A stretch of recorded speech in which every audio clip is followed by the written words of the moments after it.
Welcome to another edition of the Best Business Minds, where we interview business leaders and academics that write thought provoking books.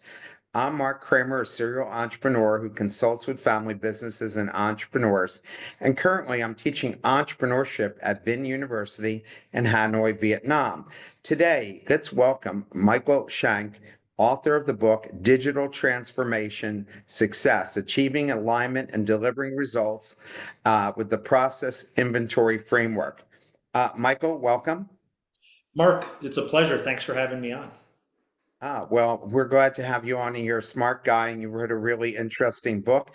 Let's start off with you telling us about your professional history. How did you get to where you're at now? Yeah, so I started, my whole career has been in consulting. So I started at Accenture for 13 years, and I was technology focused then. Started as a C++ Java programmer, was a technical architect, led large system and implementation programs. Spent a couple years at Bank of America, then went to Ernst& Young, where they did not have a large technology practice at that time. So I moved into kind of more of the business side of things. First got introduced to this concept business architecture, and coming from a technology background, I didn't know much about what the business did. So it was just this epiphany moment. I get to see everything that business does on a single sheet of paper. So I dedicated myself to that concept. But then as I worked with numerous financial services clients, I realized that business capabilities, for those who are familiar with business architecture, doesn't go deep enough, that you really need to get down to the process level detail. So I started a process excellence practice there and advise clients on a whole range of topics, from defining their strategy to running large transformation programs, designing our IT architecture, risk and compliance, change management, you name it. And I developed this framework. And this framework really is a simple concept. It's inventory every process that you do and use it as a common language. And every time I applied it in these organizations, it led to success. It removed their challenges. They were able to get a lot more certainty around what they were doing. I then left EY, and I was head of process excellence for Citi at the US Retail Bank. And their core issue there was risk and compliance. They had just been hit with a $400 million consent order by their regulators for lack of control. So I got to do this at scale and really match up regulatory obligations, controls with what the processes are. Then I left there in early 23, and I felt compelled to write my book and get all the concepts down on paper. So now I do consulting on my own, where I help clients adopt this framework and approach, and I do training based on it as well. So, why did you write the book? Because I feel like for those familiar with transformation and process management and the conventional thinking, I feel like there's something missing. That no one's really tying everything together. And there's a lot of different frameworks out there, like Lean and Agile and ITIL and TOGAF. You could list them off, but there's no common thread that ties it together. So I really feel like this way of getting kind of direct alignment, and getting transparency and visibility in everything you do is revolutionary. So I felt like I needed to get it out there. Think you did a good job of making it for laymen like me, that I could understand what you're talking about here. In chapter one, given the inherent challenges of achieving strategic alignment in large, complex organizations, what specific strategies or techniques have you found most effective in fostering both vertical and horizontal alignment across various departments and hierarchical levels? That's a great question. And the concept of strategic alignment dates back to, I think, the 1950s with Peter Drucker, but then I think the name was first introduced in the 80s. So it's been written about a lot. But if you read the literature on it, there's nothing super tangible about it. You need to be an effective communicator. You need to cascade goals and KPIs down, et cetera, et cetera. But there's nothing, if you work in a medium or large organization, they're characterized by massive amounts of complexity, and I'd even say chaos. And that's where the lack of alignment happens is, and there's vertical alignment. So the leadership doesn't really know what the practitioners on the ground are doing. And in fact, I think you get two or three levels removed from that leadership, they really don't have any idea of what's going on, and they get the story told to them that's curated for them, not really the actual facts of what's on the ground. And then there's horizontal alignment, making sure that all your different practitioner teams are working together and breaking down silos, et cetera. So the thing that's missing is kind of a comprehensive semantic structure or common language so that you could be very specific around what people are doing, what resources they're using, et cetera. And that's where it comes into transformation or operational excellence programs, because now I could be very precise and pinpoint of what needs to change and who needs to be involved with that change so that I could really connect my strategy down to what's happening on the ground. How is AI playing a role in all of this now? Oh, a huge role. So the AI is able to obviously take a lot of information around the external and internal environment and tell you, give you insights such as like what are my regulatory obligations, et cetera. It could help you build your process inventory. It could help you build process maps. So there's a lot on the input side. I think what's exciting is there's a concept called digital twin. It's a $160 billion market for digital twin software, and it grew up in the manufacturing industry, which is a physically tangible space. So I have a factory floor, and what a digital twin is, it's a virtual model of your real world environment. So in manufacturing, they model out the real world factory floor and say station one does this, station two does this, station three does this. But they use that model now to take in IoT or other performance metrics. And the AI in the back end can do analysis on any kind of operating metrics, such as cost of value, upcoming issues that need to be resolved, et cetera. Where it hasn't really taken root is in information based businesses. So I come from financial services, banking, insurance, et cetera. And there's nothing physically tangible about it because people could be located anywhere around the world, any building, et cetera. But I think this is where it's going is if you could create your full process inventory in that semantic structure, now you could feed that as the common names and then look at all your operating input signals like your defects, your issues, your customer complaints, your process mining data, et cetera, and help you really understand where you need to change to go where your vision and mission are where you want to be from that perspective. And then you could take it even one step further. I think with the AI agents, now you could take these agents and it can actually do things for you. So I could see a scenario in the not too distant future where you could do automated risk assessments. You could have your AI agents create code and deploy it for you manually, and just take out a lot of cost and time from doing these extremely manual things. I think from a customer service standpoint, we're still frustrated by having to deal with bots. Mhm. As soon as I do that, I'm like many people, I'm like, I just want to talk to a live human being, Oh, because you find it very frustrating to go through this tree of answers that they never seem to have the right answer yes. for you. Do you see a loss of jobs? Like every technology, everybody was worried there'd be a loss of jobs, but it turned out to be just the opposite. I kind of wonder with AI that you're able to do so many things and eliminate so many jobs. Even for McKinsey, they're finding that clients are saying, I don't need to hire army of people to do research. I just need your expert to evaluate the research we've done Yeah. and tell us what they think. So in your own space, is AI going to be a job creator or is it going to be the first technology that actually reduces the head count? That's a brilliant question. So it will disrupt for sure. And as you mentioned, McKinsey, I always look at lawyers. Like, do I need an army of maybe 100 people on my legal staff to look at contracts and make sure the T's and C's are correct? I can't go down to zero, but I could have AI write contracts, evaluate them, and then just have a human do it. So there's going to be disruption. But I think the displacement, and if companies are smart about this, they reroute their people to more innovative type activities, more customer servicing, more value added, and really use it as a platform to drive excellent performance and profit. I don't think AI, from a macro perspective, I don't think AI could take all the jobs because then we wouldn't have any income to buy anything. Yeah, So of course. we're going to have to achieve some level of equilibrium with it. But It's funny 'cause- yep. but it's out of it's Pandora's box has been opened, so there's no questioning about it. I think people just need to learn how to adapt and thrive in it in this new environment.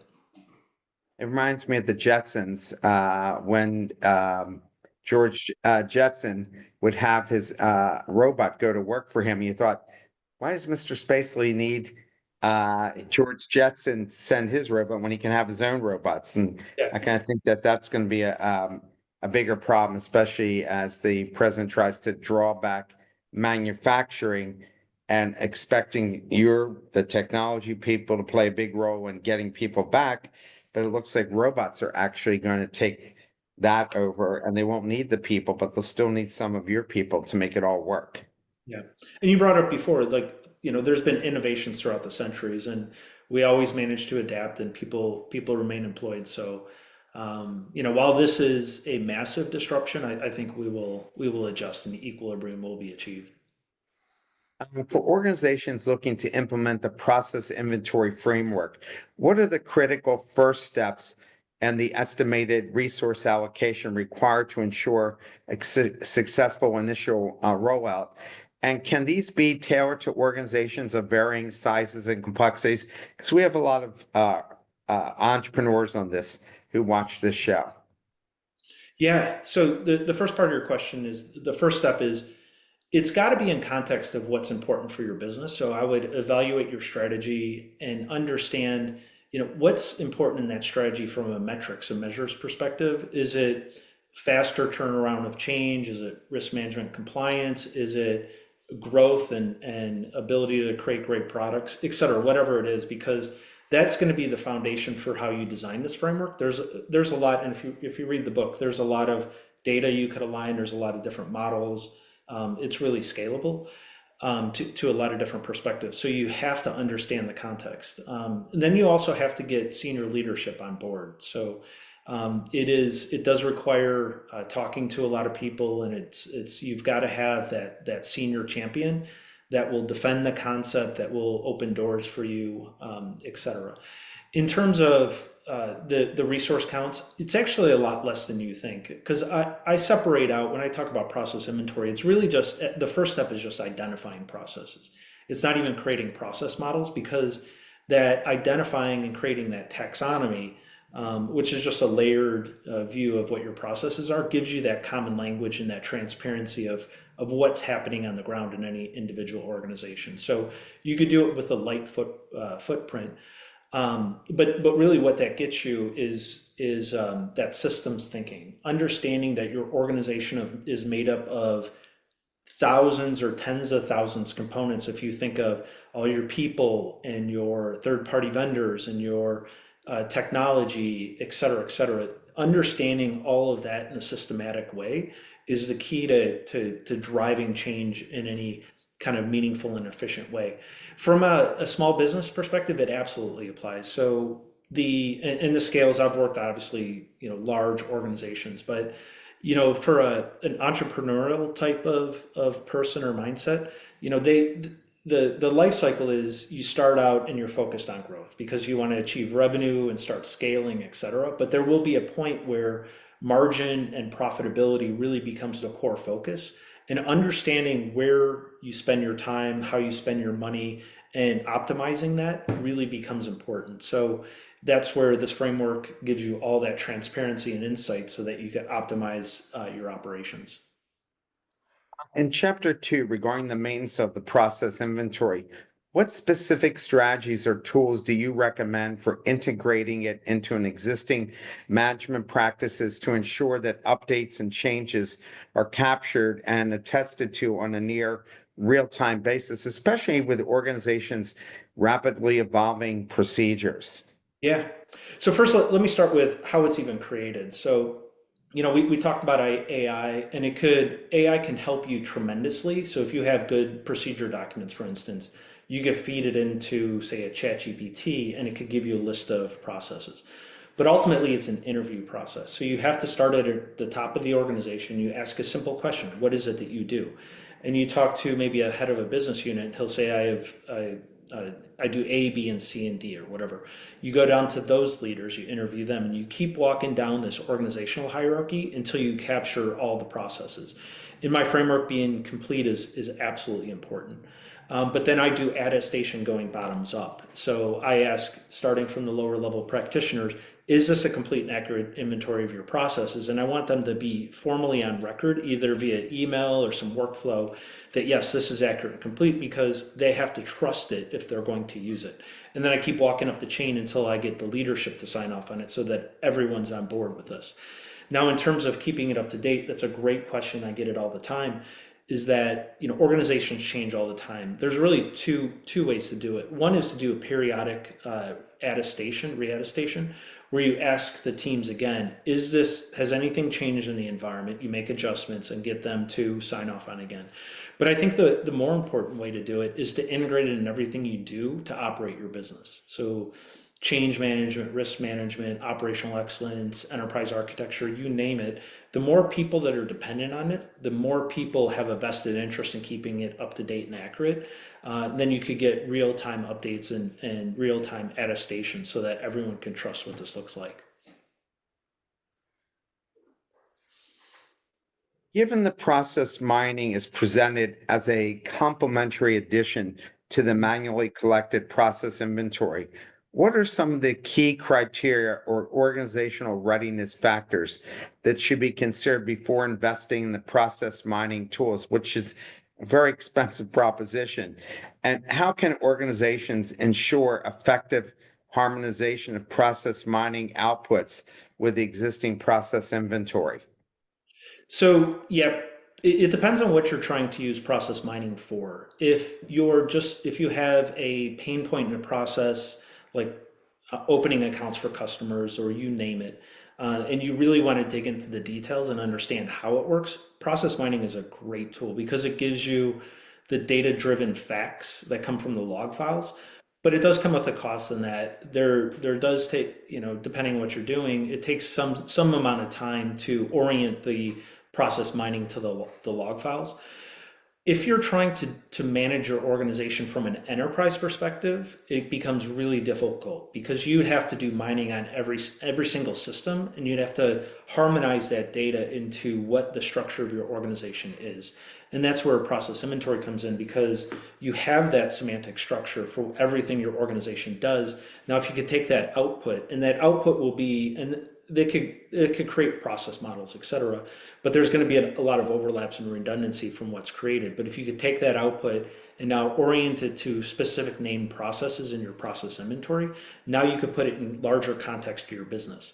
The and this is where, and maybe just take one other example too, is organizations do strategy all the time. They think about what's their 1 year strategy, 3 year strategy, et cetera.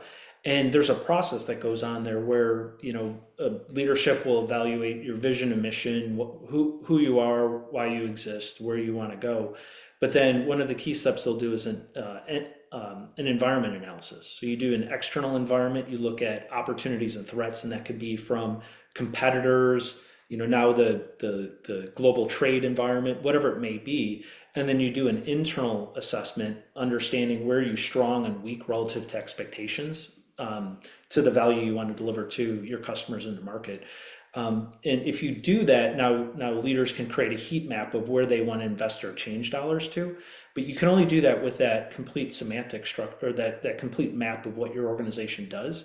But then you can marry it up with the process mining data to show you where certain processes are underachieving, but you can't do that unless you marry kind of both of those worlds together.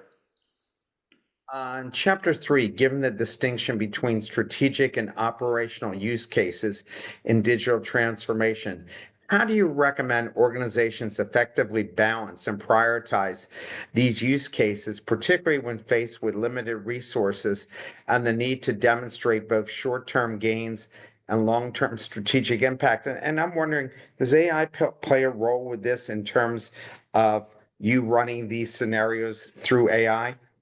Oh, for sure. Yeah. I read Deloitte put out a report, The State of AI.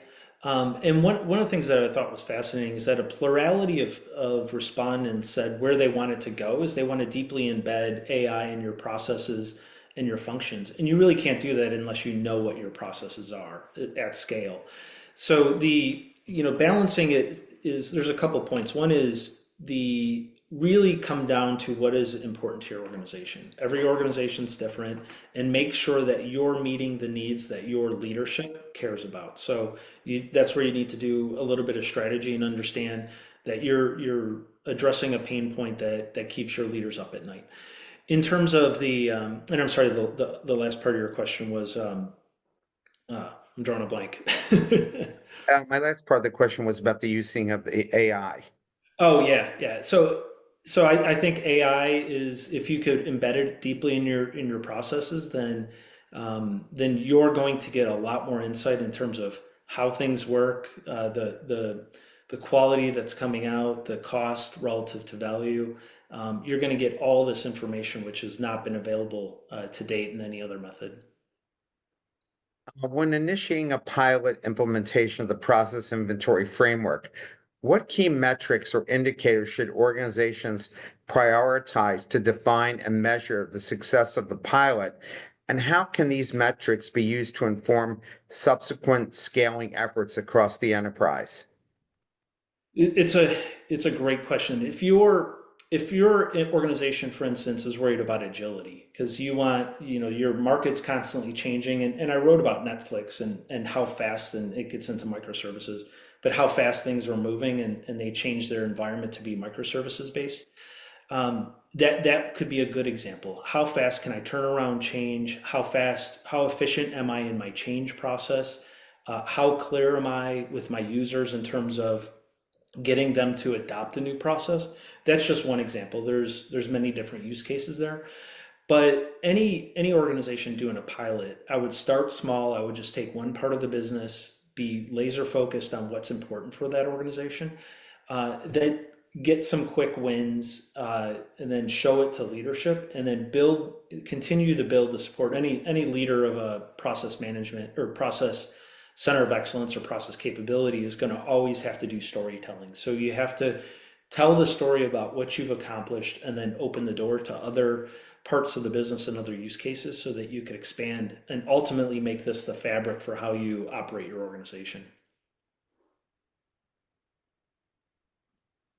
Recognizing that digital transformation often requires challenging existing processes and cultures, what specific strategies or techniques have you found effective in addressing resistance to change and fostering a culture of innovation and agility throughout the organization? I think now also people are afraid of losing their jobs, Yeah. especially with AI taking on greater roles. So, how do you keep them calm, focused, and willing to utilize these things?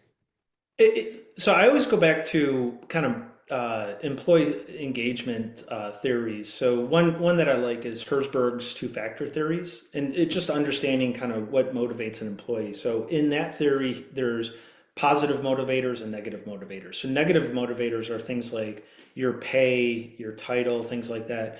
And it's negative in that you're unhappy if your expectations aren't met, but it doesn't really give you satisfaction.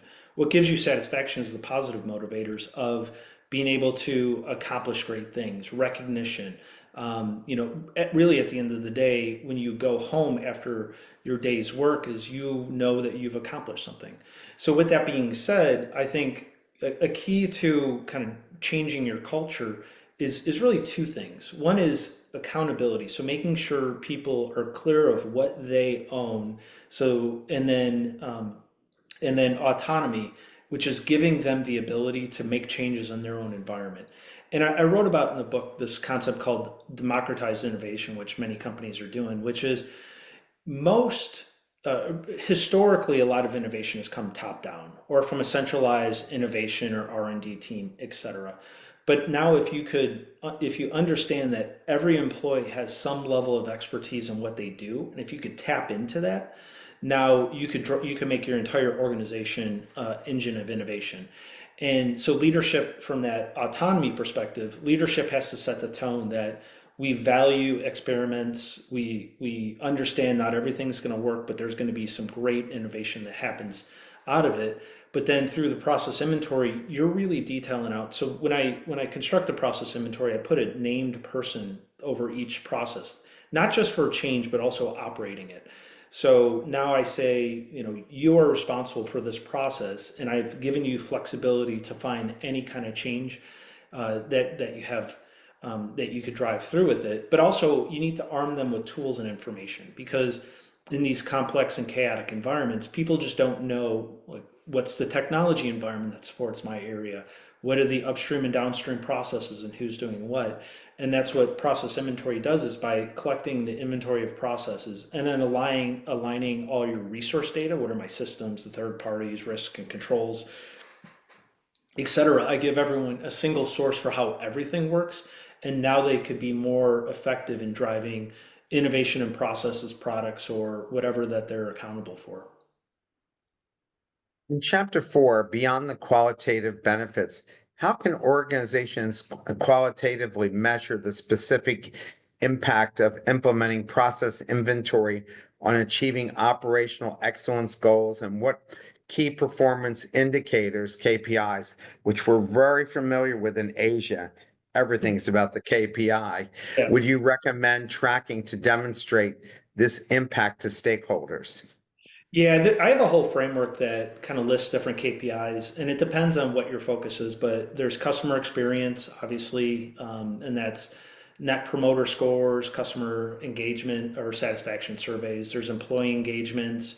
There's agility. How fast can you turn around change into the market? There's things like your cost metrics. Am I being efficient with my dollars for how I run my organization? There's technology complexity. There's a lot that's there. I'll say a lot of operational efficiency is based on Lean Six Sigma, and I wrote a lot about it extensively in the Lean Principles, which I think is great. But I've seen a lot of organizations go, "We're going to be Lean Six Sigma. We're going to get everyone a black belt." Well, that doesn't work unless you have the right culture, because it worked for Toyota, back in the day, because it had such a good leader that was committed to this. But what having transparency in your environment does is it gives you the ability not just to look at, from a Lean Six Sigma, a single process for what you're going to improve, but it gives you a 30,000-foot view level to see, where's there waste and inefficiencies? Where do I have duplicate teams doing the same thing? Where do I have redundant technology? Which happens a lot in certain organizations, because the right hand and left hand doesn't know what's going on, so they just purchase redundant software. So it gives you that ability to look broadly at what's going on, and you could do things like outsource certain components, create shared services, drive consistency in certain processes, which wasn't available previously. In the context of, and you were just talking about this, Six Sigma, DM, DMA, DMAIC, I can't pronounce it. Yeah, framework. What specific responsibilities and accountability should be assigned to the process owner defined within the process inventory framework? And how can their involvement be structured to ensure effective implementation, sustain control of process improvements? Well, their first responsibility is to make sure that the information's accurate and complete. But then also, as you go through the DMAIC process and any kind of large change, if you don't have good documentation around how your organization works, then there's going to be an extensive current state investigation phase, where what technology is involved, what are the pain points, and these current state assessments could last weeks or months, depending on the complexity of what's being addressed. What process inventory gives you is all that information up front. So teams doing the DMAIC process and looking for efficiencies can almost skip that phase and move right into root cause analysis and defining solutions. So you could shorten that improvement cycle down significantly.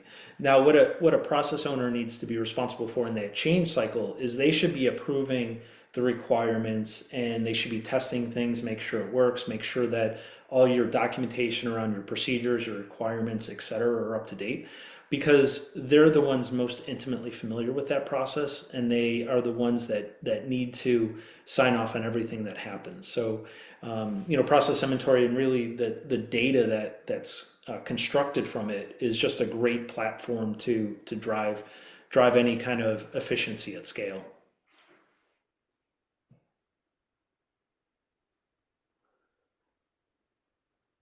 In chapter 5, for large complex or programs using agile methodologies and involving multiple Scrum teams, how can the process inventory framework be effectively scaled and implemented to maintain alignment, manage dependencies, and ensure consistent traceability across all teams and sprints? Yep. I've seen this in many organizations where they try and go agile for something that's very large and complex, where there's many different departments involved and processes that hand off from one another, and technology systems that are legacy and big. And there's a lot of complexity in piecing it all together. But what process inventory does is it gives you that common structure to understand what is it that you're working on. What are the upstream and downstream resource processes? What's the impact from a resource perspective, so that you could really understand the outputs that you're creating and how it fits in well with other Scrum teams. The and I wrote about this in my book of when you create um, when you do Scrum teams, you start with the structure of what's my epic theme and then ultimately user story. But if you could tie those directly to the processes you're involved, now you have that clear traceability of the impact you're going to have on your organization. And I think that's been a thing that's lacking in many agile teams. And I think they could really use, especially if you're doing large things, they could use that understanding to the larger business context of what they're achieving, so that they could integrate more effectively across.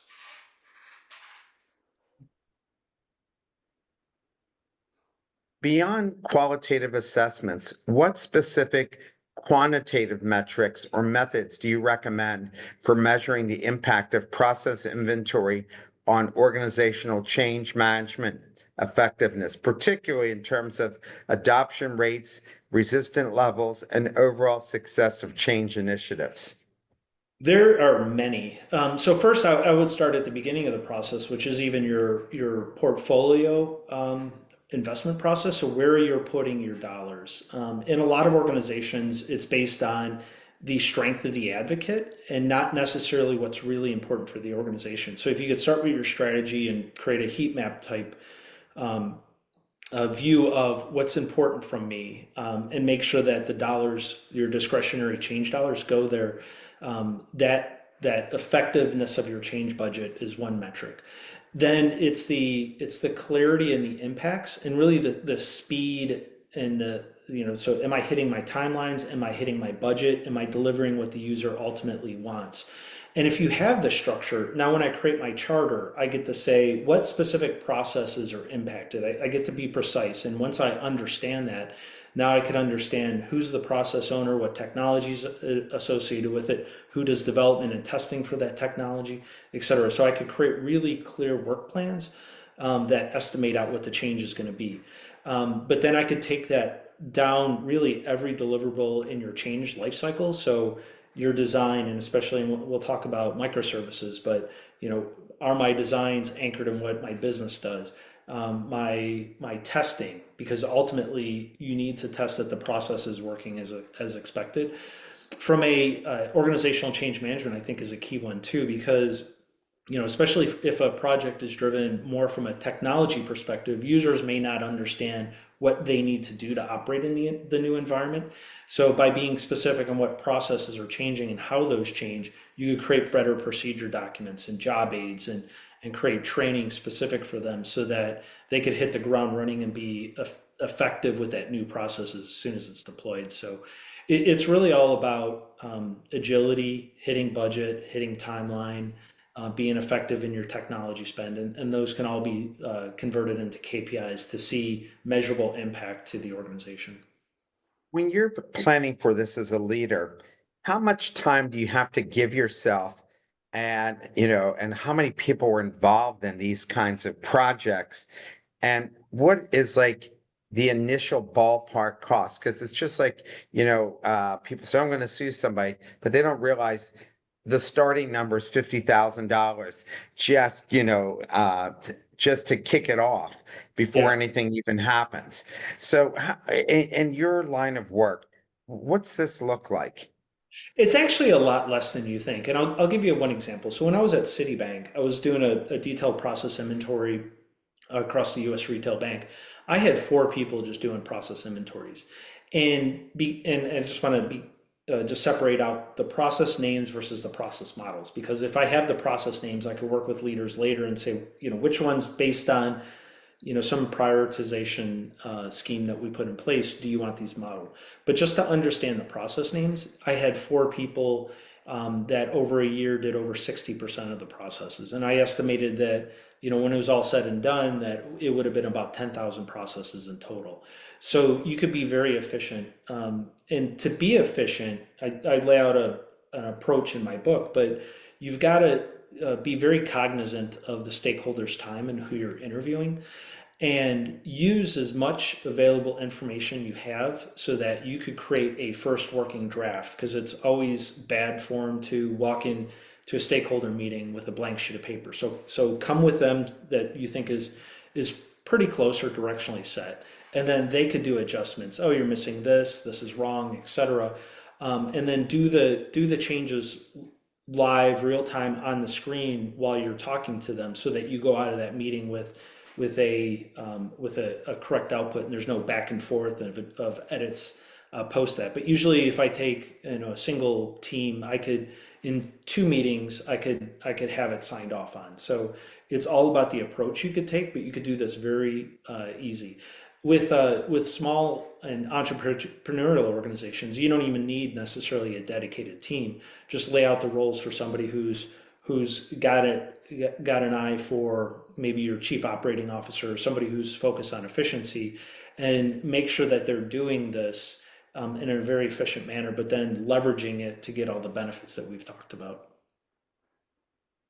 In chapter 6, can you provide examples of organizations that have successfully implemented the process inventory enterprise labeling schema and quantify the benefits they've realized in terms of improved AI model accuracy, reduced data governance cost, or enhanced decision-making capabilities? By the way, I had to really do a lot of research to even understand a lot of these terms. Yeah, so one great example. So when I was at a larger consulting company, I worked with a insurance company that was being spun off from their larger global insurance company. It was a U.S. Life and annuities business. And because the larger global organization didn't see that part of their vision anymore. So this new organization, and they had billions in assets, but they made some strategic decisions. They did not want to inherit any of the parents' technology, because they thought it was too costly and overly complex. They wanted to be a low-cost insurance provider. There was a couple of other decisions that were key to that. But they wanted to take what they call the city plan approach to it, just like you would if you were kind of a town planner for where you live. But you need a map of the organization. So we created this process inventory map, and we went to each business unit and said, where do you want to go strategically? And we just had two different types, either best in class or best in cost. So best in class is, it's customer facing. We want to differentiate on who we are, and best in class is, let's just be good enough. We don't have to spend a lot of money on it. So we went through this and created this whole strategic map of what this new organization was going to look like, and that led to development of programs and projects and where the funding went. But then we carried that all the way through to your project charter, your requirements, your design, your testing, all your organizational change management deliverables. That was a massive effort. I think they spent a couple $100 million on it. But because they took this approach, they hit all their deadlines. Everything was transparent. They had clear reporting on where they were. They were efficient in their consulting and system integration spend. So that became a big vehicle. Where it comes to AI, I think that still there has been a lot of success in manufacturing, as I mentioned, especially with the digital twin concepts. And I've talked about a lot of examples in my book. But that is one area where there's just groundbreaking advancements happening. Because if you think about data, I'm sorry, you think about AI, really the foundation for it is good data. And organizations have data everywhere. They have silos of data about how things work. They have application repositories, they have metrics repositories, they have HR systems. They have all this data here. But if you can't join that together and have one common labeling schema, then you're not gonna really see the benefit of AI if your goal is to integrate AI deeply into your processes and functions. So I think that's one area where I see a lot of movement of organizations using AI to really supercharge how they operate their business. Can you say any companies you've worked with have done this really well? Um, yeah, the insurance company I mentioned, there was a mortgage service provider that was outsourcing, and they had, and I talked about the risk and resiliency with the banking example I talked about, but in this mortgage service provider, they were outsourcing a large chunk of their function, and the consulting company I was working with at the time had a team of about 100 people doing requirements, but they were running around with like chickens with their heads cut off because they didn't know, they didn't have a structure, they didn't have a definition of complete. So when we came in, we interviewed the business, created your inventory of processes, and then gave that to a requirements team and said, you need to create requirements for each specific process, and then when that's done, you get signed off. So we took that project from red to bright green. So there's and then they carried that through all the way to their outsourcing. But yeah, there's a ton of examples of organizations really adopting this and seeing the benefits. Um, and you don't need to name the organization, but where have you seen like disasters and why do they happen? Like, when does this not really work? They have good intentions, but it ends up getting really screwed up and it doesn't come out the way people wanted it to. Oh, I was working for one bank. It's a global bank, but it had a U.S. presence there, and they were replacing their core banking system with it. And it was a homegrown system, but they've used it in many other countries. And this project was complete chaos. I mean, they didn't have any, their plans were all over the place. People on individual teams were doing their own things. They had a lack of leadership. Ultimately, they got it done, but it took something like 7 years, and their budgets blew away the initial estimates. So it's but and I've talked about it in the book. There's this ubiquitous stat that 70% of transformations fail, and I think that's ultimately the root causes. You don't have alignment. You don't have teams knowing how they work together. They don't have clarity around what they're changing and how people need to adapt to it. So I think that's why I think I titled the book "Digital Transformation Success" because ultimately I think getting the structure in place will get people over that 70% failure rate and address this chaos that is so common. Here's a question from the audience. How does process inventory expertise assist biotech firms, particularly those developing a platform technology or novel therapies, where the key challenges are managing rapid innovation cycles, scalability, balancing R&D uncertainty, and strict regulatory demands? Oh, there's a lot there. So I assume that there's multiple teams and multiple people working on it. So just being clear about what people do. Obviously the quick turnaround and innovation, you don't want to constrain any of that. So think of process inventory as an enabler just to give people transparency in what's going on. I think the regulatory thing is really interesting because, in my experience in banking, it's obviously a highly regulated environment. And as I scan the news headlines, I see new organizations getting in trouble for regulatory issues, consent orders, fines, even people getting criminally prosecuted. And it goes back to what is risk and regulatory. What risk is, and as ISO 31000 defines, it's your uncertainty to reach objectives. And how do you reach objectives? By doing things, i.e., processes. But if you could understand your landscape of all your processes or your drugs, for instance, you could do a clear mapping of what the regulatory expectations are, and then define controls so that you're within those guidelines. So I think this is a really important thing, not only just to speed up the innovation, but to make sure that you're within the bounds of what regulators are looking for. This is also chapter 6. When prioritizing business capabilities for alignment with IT services in a business-led modular architecture, what specific criteria or methodologies do you recommend to ensure that the selected capabilities are not only strategically relevant, but also technically feasible and economically viable for microservices implementation? Yep. Yeah, there's a lot in there. First is I think you need to start with the leadership and the whole strategy process. So give them a view of the organization so that they could weigh in on what's important, what has to change, where they align their KPIs and their investment dollars, so that people on the ground in your IT can directly see, and that's what alignment's about, of what is important for the organization. For the three questions, you know, your sorry, economically available. So you need to understand the strategic alignment. Is it important for the organization? What's the metric? And when it comes to microservices, the case for microservices is all about driving change much faster. So is it something that you see as evolving quickly that you need to push out?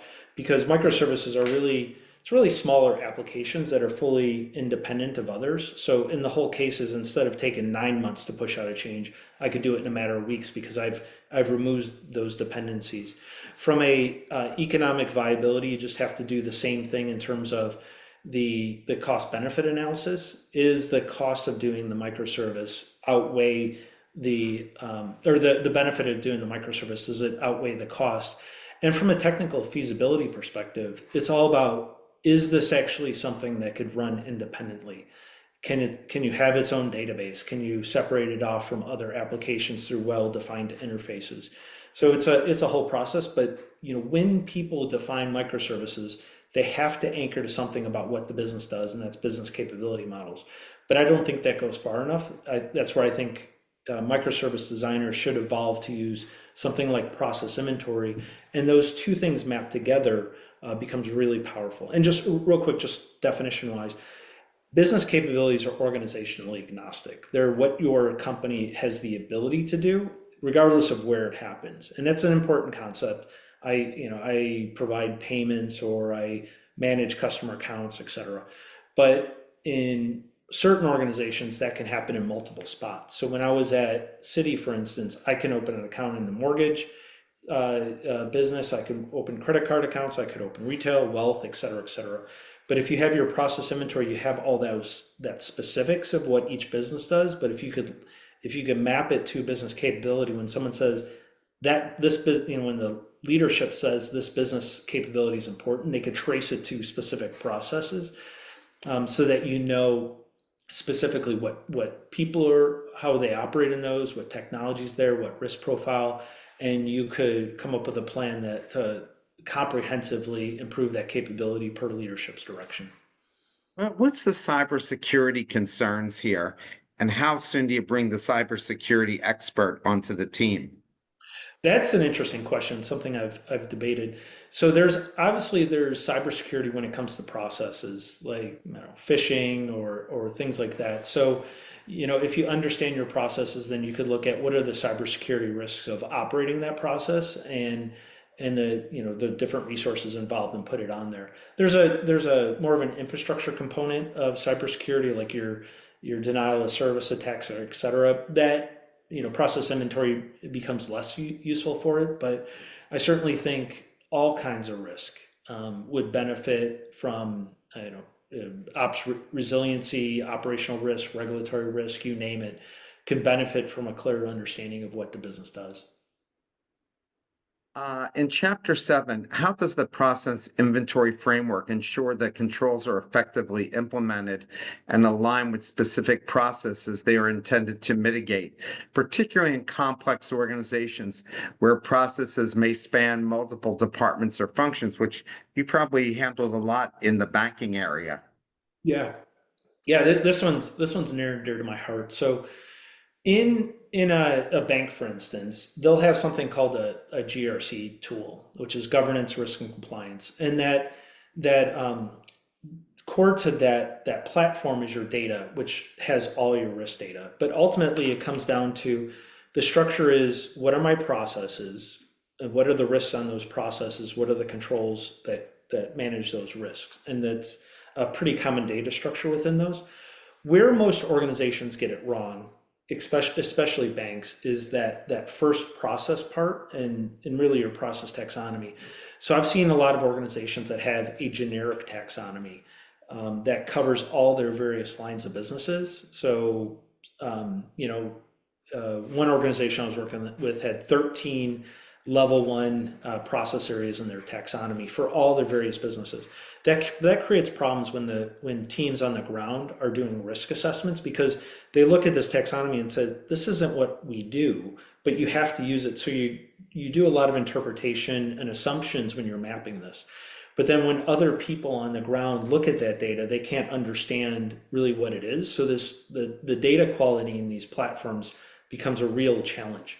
And that means that not only is the reporting off, and a lot of organizations rely, and in the US, SEC reported companies are mandated now to have a risk person on their board. So, but they're relying on quality data that comes from the ground in terms of making decisions on their risk programs. Your operating model, so you'll have your frontline, you'll have a lot of different roles involved in risk management. So your frontline business people, your risk oversight functions for like compliance or operational risk or resilience or whatever it may be, and then you have your internal audit teams. But because this underlying data is so bad, you have a lot of confusion in that operating environment. And ultimately, that's what causes a lot of challenges. I give the example, and this predates when I worked at Citi, but in 2020 they had the Revlon incident where a lower level operations person sent fat fingered a wire payment he was going to send out, and he was only supposed to send out the interest on the loan. He ended up sending the principal and the interest to all the lenders. It was a syndicated loan. And that caused a whole series of lawsuits and then ultimately the regulatory action because the regulator said you had a weak control environment. Ultimately, you have a platform that's capable of sending out $1 billion wire payment. And once you send out a wire payment, there's no reversing it because it's gone. And what that tells me is they literally lost sight of that process because they didn't have the right controls in place to make sure that didn't happen. So it just really stresses the importance that you need to understand what it is you do so that in a complete and comprehensive way so that your risk teams can put the right controls in place to safeguard your business and your customers. In Chapter 8, how does the process inventory framework ensure that controls are effectively implemented, which I guess really aligns to this last comment you just made, and Yeah. align with specific processes that are intended to mitigate, particularly in complex organizations where process may span multiple departments or functions? Yeah, so the multiple departments or functions is an interesting one because in my process inventory, I take an organizationally based view and I decompose it and understand what processes in each organization. But then there's also a different modeling technique called value streams and or customer journeys, which is really what's your end-to-end process. So if you model that out either from a customer perspective or an end-to-end perspective and understand that full journey, I could map it to specific processes in each organization. If I do that, and risk assessments to identify risks and prioritize controls typically happens at an organizational level. I can marry that data together and say, okay, here's specific risks in each organization and how they align to process.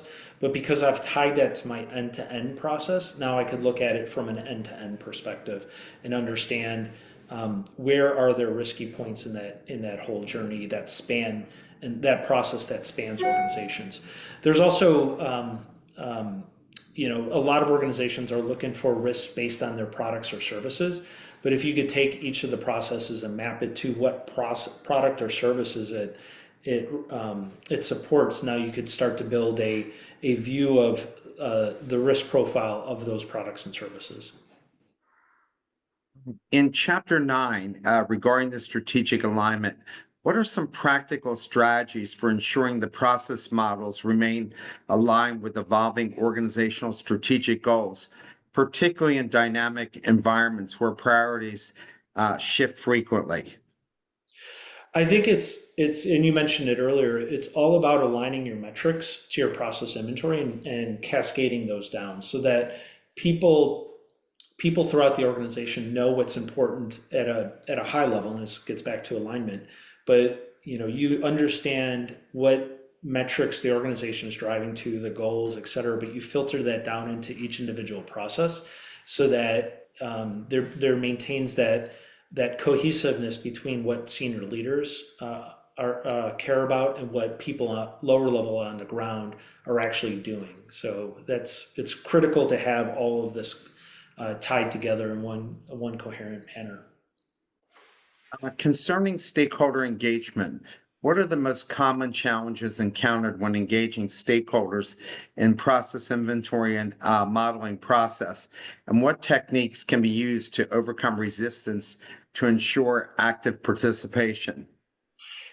So what's interesting is when I'm interviewing teams and organizations, I actually don't get a lot of resistance. So I don't come with the old office space like what is it you do here? It's not, we're not evaluating whether your job belongs or whatnot. It's just, hey, we and I build the case of what this is for and give them the bigger picture story around it.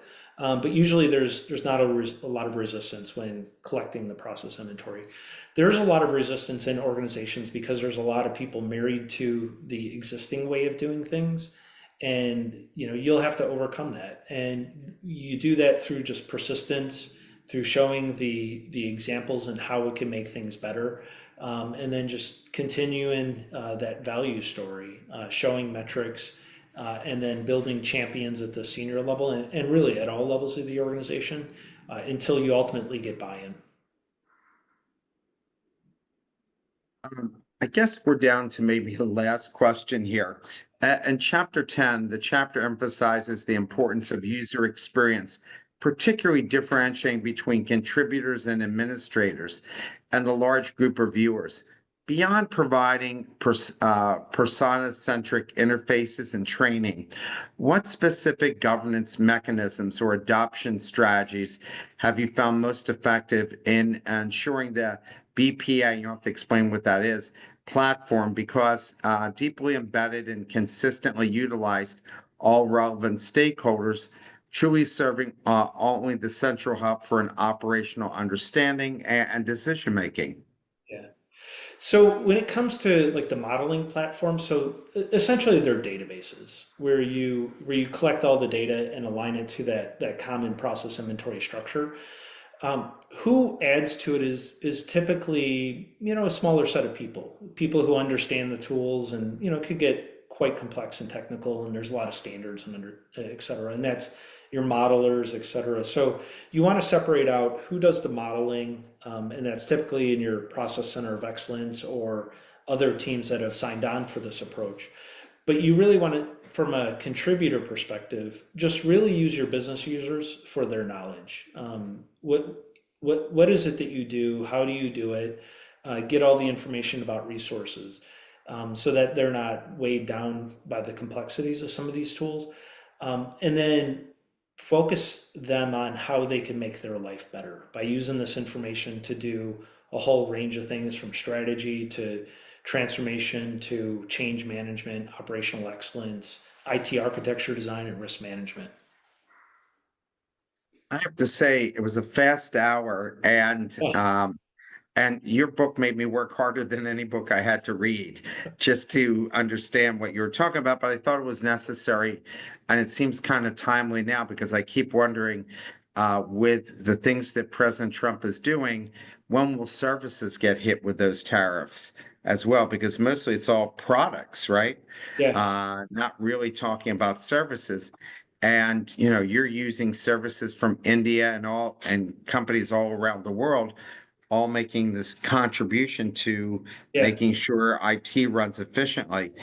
Do you see if he starts taxing these service providers that it could be even more chaotic and things will break down because you don't have uh, the access to talent?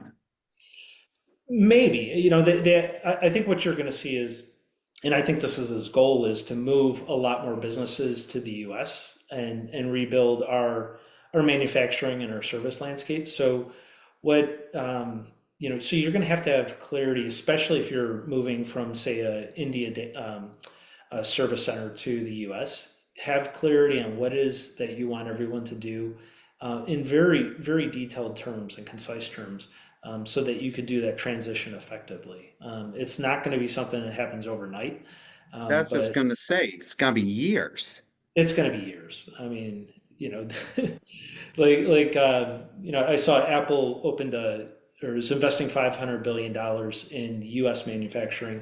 Well, that's probably just a small percentage of what they do in China, say.